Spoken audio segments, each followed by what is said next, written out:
बच्चों अपने को बोला है कि 0.25 मोलर HNO3 नाइट्रिक एसिड का वी वॉल्यूम जो है वो रिएक्ट करता है 0.15 मोलर Na2CO3 के 50 ml के साथ में।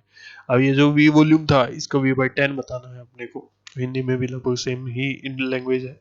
तो अपने रिएक्शन भी दे रखी है 2HNO3 से Na2CO3 NaNO2 plus H2 plus U2 बनता है। तो आप इसको मोल कंसेप्ट के हिसाब से सोल्व कर सकते हैं, आप चाहें तो इसको रेडॉक्स के हिसाब से सोल्व कर सकते हैं। अब देखिए मोल के हिसाब से अगर अपने सोल्व करेंगे तो बहुत सिंपल सा फंडा हो जाएगा। क्या हो जाएगा, यहाँ आप ध्यान से देखिए तो मिलीमोल्स ऑफ Na2CO3 जो है वो हो जाएंगे बराबर किसके, मिलीमोल्स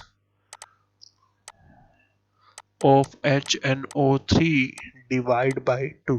ये यहाँ इसके 2 मोल रिएक्ट करते हैं तो इसका 1 मोल रिएक्ट करता है, इसलिए ये वाला रेशियो आ गया।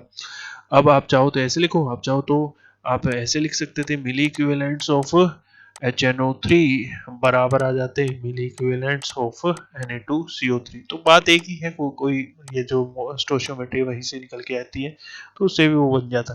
तो अपने जो है अपने इस टर्म से इसके हिसाब से अपने सोल्व कर रहे हैं। पहले हमने मिलीमोल्स ऑफ HNO3 देखा, तो मिलीमोल्स ऑफ Na2CO3 लिख रहे हैं, तो जो है 2 आ गया, ये वाला 2 इधर मल्टीप्लाई कर दिया इनटू 50 ml दिया था, 0.15 मोलर दिया था। अब HNO3 के लिखने हो तो इसके हिसाब से कितना आ जाएगा, 0.25 मोलर दिए रखा है इनटू VML ले लिया। अब यहाँ VML की आप यहाँ से कैलकुलेशन करेंगे तो ये आ जाता है 60 ml, और अपने को पूछा है V/10 यानी 60/10 किसके बराबर हो जाएगा, 6 के। तो अपना आंसर क्या आ जाएगा, 6।